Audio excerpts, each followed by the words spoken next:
నమస్తే, welcome to BCN news. నేను విజయలక్ష్మి. ముందుగా ముఖ్యాంశాలు. సీఎం చంద్రబాబు అధ్యక్షతన జరిగిన కేబినెట్ భేటీలో పలు కీలక నిర్ణయాలకు ఆమోదముద్ర. సమావేశం వివరాలు మీడియాకు వెల్లడించిన మంత్రి కొలుసు పాదసారథి.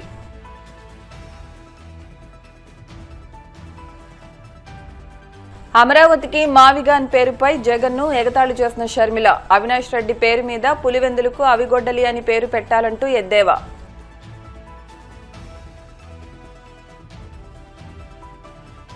రాయలసీమ ఎత్తిపోతల పథకం పనులు తక్షణం పూర్తి చేయాలి. వైసీపీ అనంతపురం జిల్లా అధ్యక్షుడు అనంత వెంకట్రామిరెడ్డి డిమాండ్.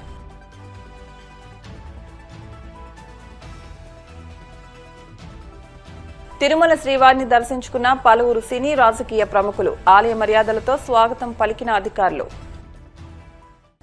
రాష్ట్రంలో పారిశ్రామిక ప్రగతిని పరుగులు పెట్టించే దిశగా ముఖ్యమంత్రి చంద్రబాబు నేతృత్వంలోని కూటమి ప్రభుత్వం భారీ అడుగులు వేసింది. కేబినెట్ సమావేశంలో రాష్ట్ర సమగ్ర అభివృద్ది, యువతకు ఉపాధి అవకాశాల కల్పనే లక్ష్యంగా కీలక నిర్ణయాలు తీసుకుంది.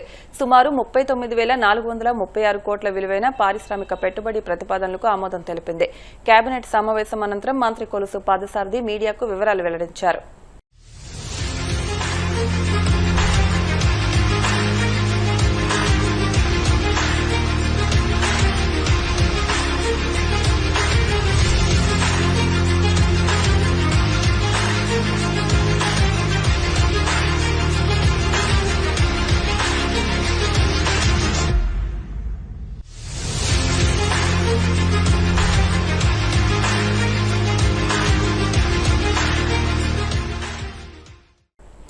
ఏపీసీసీ అధ్యక్షురాలు వైఎస్ షర్మిల తన సోదరుడు వైసీపీ అధినేత జగన్ పై వ్యంగ్యాస్త్రాలు సంధించారు. రాష్ట్ర రాజధానికి మావిగాన్ అని పేరు పెట్టాలన్న జగన్ ప్రతిపాదనను ఆమె తీవ్రంగా ఎగతాళి చేశారు. ఈ వ్యాఖ్యలు ఏపీ రాజకీయాల్లో పెనుదుమారం రేపాయి. ఎంతసేపు గనులు గొడ్డళ్లేనా నరకాలి, చంపాలి, నాశనం చేయాలనే ఆలోచిస్తారా అని ఆమె ప్రశ్నించారు. జగన్ పేరులో గన్నుందని, అవినాష్ రెడ్డి పేరులో వినాశనం ఉందని, వారి ఆలోచన విధానం కూడా హింస చుట్టూనే తిరుగుతుందని ఆమె ఆరోపించారు. వివేక హత్య కేసును పరోక్షంగా ప్రస్తావిస్తూ అమరావతికి మీ పేరు మీద మావిగాన్ అని పెడితే పులివెందులకు అవినాష్ రెడ్డి పేరు మీద అవిగొడ్డలి అని పేరు పెట్టాలని ఎద్దేవా చేశారు. ఎంతసేపు గన్నులు గొడ్డల్లేనా, ఎంతసేపు నరకాలి, చంపాలి, నాశనం చేయాలి, ఇదే నిర్మించాలి, కట్టాలి అన్న ఆలోచన వైసీపీకి జగన్మోహన్ రెడ్డి గారికి ఉండుంటే అధికారం లేకొచ్చిన 6 నెలల్లో జలయజ్ఞం పూర్తయిపోయాడు. కనీసం రాజధాని కోసము ఇటుక మీద ఇటుక కూడా పెట్టలేదు. అధికారం లేకొచ్చిన కొన్ని రోజులకే ప్రజావేదిక అనుకుంటుంది, దాన్ని కూల్చేశారు. అప్పుడే అర్థం కావాల్సింది వీళ్ళ ఇంటెన్షన్ ఏమిటి అని. లాల్ మావిగన్ అట, అమరావతి బదులు మావిగన్ అంటున్నారు.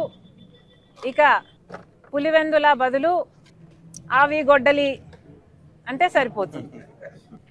ఎలాగో మీరు గన్నులు గొడ్డళ్ళు ఇవే మాట్లాడతారు కాబట్టి దీనికి మావి గన్నుకు మీ పేరు పెట్టండి, పులివెందలకి అవినాష్ పేరు మీద ఆవి గొడ్డలి పెట్టండి.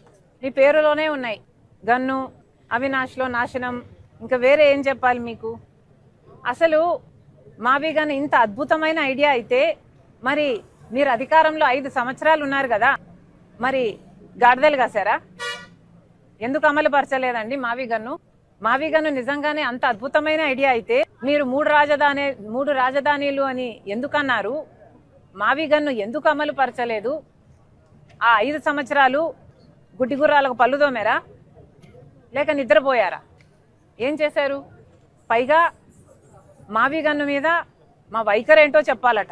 ఎవరైనా ఒక జోకు వింటే నవ్వుతారు, అదే దాని మీద వారికి ఉన్న వైఖరి అని అర్థం. ఆ నవ్వే మళ్ళీ దాని మీద ఇంకొక వైఖరి అనవసరం. అమరావతి మీద కాంగ్రెస్ పార్టీ వైఖరి చాలా స్పష్టం చేశాం ఇదివరకే. పార్లమెంటులో కూడా మా మణికం ఠాగూర్ గారు కాంగ్రెస్ పార్టీ వైఖరి మళ్ళీ స్పష్టం చేశారు.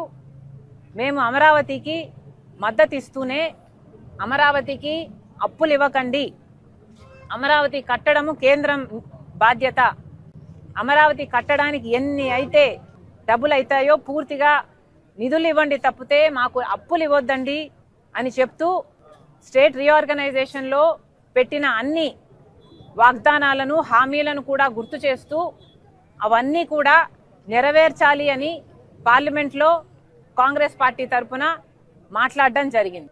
అది మా వైఖరి. ఇంకా మీకు స్పష్టంగా అర్థం కాకపోతే ఇప్పటికైనా అర్థం చేసుకోండి. మేము కాంగ్రెస్ పార్టీ తరఫున అమరావతికి మద్దతు ఇవ్వడమే కాదు, అమరావతికి కావాల్సిన ఏ సహకారమైనా కాంగ్రెస్ పార్టీ తరఫున మేము చేయటానికి సిద్ధంగా ఉన్నాం. ఒక్క నిమిషం, లెట్ మీ కంప్లీట్ ఇట్. కేవలం అమరావతికి మేము మద్దతు ఇచ్చినందుకు, మావిగన్ను ఒక జోక్ అని మేము అన్నందుకు నేనేదో కూటమి దత్తపుత్రిక అని మాట్లాడుతున్నా. పచ్చకామర్లు కమ్మినోనికి లోకమంతా పచ్చగానే కనిపిస్తుందట. జగన్మోహన్ రెడ్డి గారు బీజేపీతో అక్రమ పొత్తు పెట్టుకున్నారు. ఎందుకంటే బహిరంగ పొత్తు పెట్టుకునే దమ్ము లేదు, ఆయన ఓటు బ్యాంకు అనుమతించదు. కాబట్టి బీజేపీతో మోడీతో అక్రమ పొత్తు పెట్టుకున్నారు. మోడీ గారి దత్తపుత్రుడిగా ఇన్ని సంవత్సరాలు అధికారంలో ఉన్న ఇన్ని సంవత్సరాలు ప్రతి బిల్లుకు మద్దతు ఇచ్చారు. కాలర్ పట్టుకొని ప్రత్యేక హోదా తీసుకొస్తాను అని ఓట్లేయించుకున్న జగన్మోహన్ రెడ్డి గారు ఒక్కసారి కూడా ప్రత్యేక హోదా గురించి మోడీ గారి దగ్గర ప్రస్తావన తెచ్చిందే లేదు. కాబట్టి వీళ్ళు మోడీ గారికి దత్తపుత్రుడిగా బీజేపీతో అక్రమ పొత్తు పెట్టుకున్నారు. కాబట్టి మేము కూడా అలాగే వ్యవహరిస్తున్నామని వీళ్ళు అనుకుంటున్నట్టున్నారు. అయ్యా, మాకు అవసరం లేదు. చంద్రబాబు గారితో మేము అక్రమ పొత్తు పెట్టుకోవాల్సిన అవసరం మాకు రాలేదు, మాకు రాదు. ఇది కాంగ్రెస్ పార్టీ. రాజశేఖర్ రెడ్డి గారు ఏ లెగసీనైతే కాంగ్రెస్ పార్టీకి వదిలి వెళ్లారో ఆ లెగసీని మోస్తున్న వాళ్ళం మేము, ఆ ఐడియాలజీని మోస్తున్న వాళ్ళం మేము. మీలాగా బీజేపీకి మతం పేరుతో కులం పేరుతో చిచ్చు పెట్టే బీజేపీ పార్టీకి మద్దతిస్తున్న వాళ్ళం కాదు మేము. రాజశేఖర్ రెడ్డి గారు నిజమైన వారసులుగా, ఐడియాలజీకి మేము నిజమైన వారసులుగా మేము బీజేపీకి వ్యతిరేకంగా పోరాటాలు చేస్తున్నాం. కులాన్ని మతాన్ని అడ్డు పెట్టుకొని ఆ పేర్లు వాడుకొని చిచ్చు పెడుతుంటే మేము వ్యతిరేకిస్తున్నాం. పైగా ఏమన్నారండి, కులము అని ఒప్పుకున్న వాళ్ళు మొరుగుతారు, అది వాళ్ళ నైజం. మేము సమాధానం చెప్పాల్సిన పని లేదు. కానీ మేము ప్రజల పక్షాన పోరాటం ఏం చేశాము అని అడుగుతున్నారు కదా, మేమేనండి ప్రజల పక్షాన పోరాటాలు చేస్తున్నాం. రాయలసీమ ఎత్తిపోతల పథకం పనులు తక్షణం ప్రారంభించి పూర్తి చేయడంతో పాటు పోతిరెడ్డిపాడు హెడ్ రెగ్యులేటర్ సామర్థ్యాన్ని 44,000 క్యూసెక్కుల నుంచి 80,000 క్యూసెక్కులకు పెంచేలా ప్రారంభించిన పనులను తక్షణం పూర్తి చేయాలని, హంద్రీనీవా సుజల స్రవంతి ప్రాజెక్టు ప్రధాన కాలువ వెడల్పు పనులు చేపట్టాలని వైసీపీ అనంతపురం జిల్లా అధ్యక్షుడు అనంత వెంకట్రామరెడ్డి ప్రభుత్వాన్ని డిమాండ్ చేశారు. రేవంత్ రెడ్డి కోరగానే రాయలసీమ లిఫ్ట్ ఇరిగేషన్ ప్రాజెక్టును చంద్రబాబు ఆపేయడమంటే ఇక్కడి ప్రజల మనోభావాలు, రాయలసీమ అభివృద్దిపై చిత్తశుద్ది లేదని చంద్రబాబు అంగీకరించడమేనని స్పష్టం చేశారు. చంద్రబాబు ఎప్పుడు ముఖ్యమంత్రిగా ఉన్నా రాయలసీమ ప్రాంతానికి తీవ్ర అన్యాయం జరుగుతోందని ఆరోపించారు. ప్రాంతమంతా కూడా కరువు జిల్లాలు కూడా కరువుకు నిలమైన ప్రాంతాలు కూడా, అంటే ఇక్కడ తాగడానికి నీళ్లు లేవు, అలాగే మన వ్యవసాయం చేసుకోవడానికి కూడా ఎక్కడ కానీ నీళ్లు లేని ప్రాంతం కూడా. ఈ ప్రాంతంలో ఉండే వారందరూ కూడా ఆకలి చావులు కావచ్చు, అంటే మనమే కాదు పశువులతో సహా కూడా. అలాగే వలసలు, చిన్న కూలి పని చేసుకోవడానికి కూడా సుదూరమైన ప్రాంతాలకు కూడా పోయేవారు. అందుకోసమే ఈ కరువు ప్రాంతాల నుంచి కూడా రక్షించుకోవాలని చెప్పేసి మన పూర్వీకులందరూ కూడా కృష్ణా జలాలు మళ్లించడమే దీనికి సరైన మార్గం అని చెప్పి పెద్ద ఎత్తున కూడా ఆందోళన కూడా చేసిన విషయం కూడా మనకందరికి కూడా తెలిసిన విషయమే. దాదాపుగా 1981లో శ్రీశైలం ప్రాజెక్ట్ అనేది కూడా పూర్తి చేసుకున్న తర్వాత ఆ శ్రీశైలం నుంచి ఈ రాయలసీమ జిల్లాలకు నీటిని కూడా సాగునీరు, తాగునీరు కూడా అందించాలని చెప్పి సదుపాయం చేసుకున్న తర్వాత గాలేరు నగరి కావచ్చు, లేకుంటే హంద్రీనీవా కావచ్చు, లేకపోతే ఎస్ఆర్బీసీ అంటే మొట్టమొదటిగా ఎస్ఆర్బీసీ కానీ ఇవన్నీ కూడా ప్రాజెక్టులు కూడా ప్రారంభించి 40 సంవత్సరాలు కూడా పూర్తి కూడా 40 సంవత్సరాలు పైబడి కూడా అయింది. కొద్దిగా ముందుకు పోయాం కానీ ఎక్కడ కానీ పూర్తిగా అంటే పూర్తి ఫలితాలు ఏదైతే అనుకున్నామో దానికి ఇంకా కూడా రాలేని పరిస్థితుల్లో కూడా ఈరోజు పరిస్థితులు కూడా ఉన్నాయి. మరి ముఖ్యంగా కూడా ఆ రోజు మన పూర్వీకులు పెద్దలందరూ కూడా ఎంతో కూడా దీన్ని ముందుకు తీసుకోవాలని చెప్పేసి పునాదురాలు వేసిన పునాదురాలుగానే మిగిలిపోయాయి. లేకుంటే కొద్దో గొప్ప ముందుకు జరిగినా కూడా పూర్తిగాని పరిస్థితుల్లో ఉంటే డాక్టర్ వైఎస్ రాజశేఖర రెడ్డి గారు ముఖ్యమంత్రి అయిన తర్వాత, ఎందుకంటే రాయలసీమ ఉద్యమం ఇవన్నీ కూడా నాయకత్వం వహించి ఈ రాయలసీమ జిల్లాల నుంచి కూడా కరువు రక్కసం కూడా పారదోలంటే ఈ ప్రాజెక్ట్ అన్ని కూడా పూర్తి కావాలని చెప్పేసి ఉద్యమాలు చేసి తర్వాత ముఖ్యమంత్రి అయిన తర్వాత ప్రజల ఆశతో 2004 నుంచి కూడా ఇవే ప్రాజెక్టులకు కూడా పెద్ద ఎత్తున కూడా నిధులు కేటాయించి అనేకమైన నిర్ణయాలు కూడా తీసుకున్న దానివల్ల ఈరోజు కొద్ది గొప్ప అనంతపురం లాంటి జిల్లాలో కూడా నీరు అనేది కూడా తీసుకొని వస్తూ ఉన్నాయి. ఆ రోజు రాజశేఖర్ గారు ముఖ్యమంత్రి అయిన తర్వాత కూడా అంతకంటే ముందున్న చంద్రబాబు నాయుడు గారు కావచ్చు, ఎన్టీ రామారావు గారు కావచ్చు, ఎన్టీ రామారావు గారిని వాళ్ళంతా కూడా శ్రీకారం చుట్టినా కూడా ఇది అనేది కూడా ఈ శ్రీశైలం నుంచి కూడా నీరు పోవాలంటే పోతిరెడ్డి హెడ్ రెగ్యులేటర్ అనేది కూడా వెడల్పు చేయాలి. కేవలం 10,000 క్యూసెక్కులో 11,000 క్యూసెక్కులకు ఉన్నా కూడా 7,000 క్యూసెక్కుల కంటే కూడా బయటికి పోలేదు. కాబట్టి అది వెడల్పు చేస్తే 44,000 క్యూసెక్కులు అనేది కూడా చేస్తే తద్వారా కూడా ఎస్ఆర్బీసీ కానీ, గాలేరు నగిరి కానీ, తెలుగు గంగ కానీ ఇవన్నీ కూడా తీసుకొని వచ్చాయి. కాకుండా హంద్రి నివా ఇవన్నీ కూడా వేరే రకంగా కూడా ఉపయోగకరంగా ఉంటాయని చెప్పేసి ఒక గొప్ప నిర్ణయం కూడా ఎంతమంది వ్యతిరేకించినా కూడా ఆ రోజు తెలంగాణలో మన రాష్ట్రంలో తెలంగాణ వారు వ్యతిరేకించారు, కోస్తా వారు కూడా వ్యతిరేకించారు దాన్ని వెడల్పు చేయడానికి.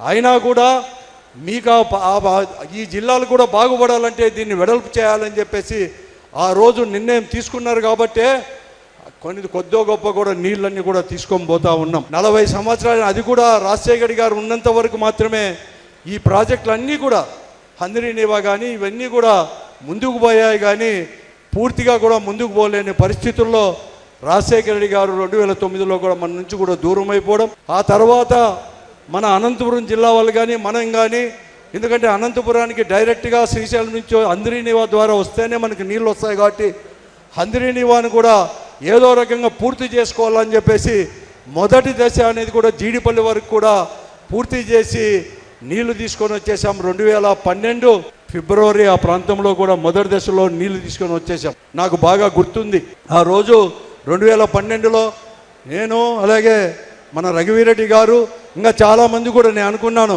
వెంకటరామరెడ్డి గారు కానీ ఇంకా చాలామంది కూడా ఆ రోజు పాదయాత్రలో కూడా ఆ రోజు కూడా జరగడం జరిగింది. జీడిపల్లి వరకు నీళ్ళు తీసుకొని వచ్చేసాం 2012.